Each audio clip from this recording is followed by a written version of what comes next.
ప్రేక్షకులకు నమస్కారం అండి. నా పేరు రవిశంకర్. మన జీవన విధానంలో తల్లిదండ్రులతో పాటు మన పురాణ కథలు కూడా పెద్ద పాత్ర వహిస్తాయండి. అవునంటారా కాదంటారా? ఎందుకంటే ఎటువంటి పనిలో అయినా ఎలా ఉండాలో, ఎలా బ్రతకాలో తెలియజేసే ప్రతి అంశం అందరికీ పురాణ కథల నుంచి ఎంతో కొంత నేర్పుతారు మన తల్లిదండ్రులు. కరెక్టే కదా?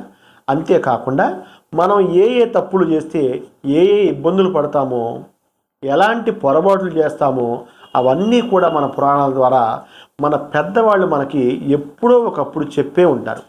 అటువంటి అంశాన్ని తీసుకొని మన ఆధునిక జీవితానికి అన్వయిస్తూ ఒక్కొక్క పురాణ కథను మీకు మన జీవితానికి పోల్చి చూపిస్తూ మన జీవన ప్రక్రియను, మన నడవడికను మీకు తెలియజేస్తూ రోజు మీ ముందుకి వీడియోలు తీసుకొద్దాం అనుకుంటున్నాం. ఆది యుగాల నుండి మన సనాతన భారతవర్షం ఆర్షభూమి.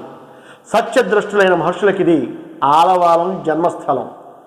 అటువంటి ఈ భారతావనిలో ఎందరో మహనీయులు, మరెందరో మహర్షులు జన్మించి వారి వారి దివ్య సందేశాలతో, వారి వారి నడవడికతో ఈ భారత భూమిని పుణ్యభూమిగా చేసి సనాతన ధర్మాలతో పొదిగి మన భారత జాతిని ప్రపంచ దేశాలలో తలమానికంగా చేసినటువంటి వారి పాదపద్మాలకు నమస్కరిస్తూ కథా ప్రారంభం చేస్తున్నాను.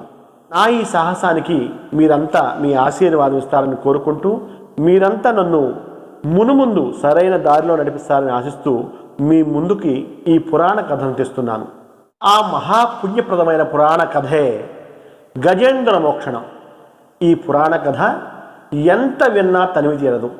ప్రతి అంశాన్ని మన జీవన విధానానికి అన్వయించుకుంటూ మరీ వింటే ఇంకా ఎంతో రసవత్తరంగా ఉంటుంది ఈ పురాణ కథ.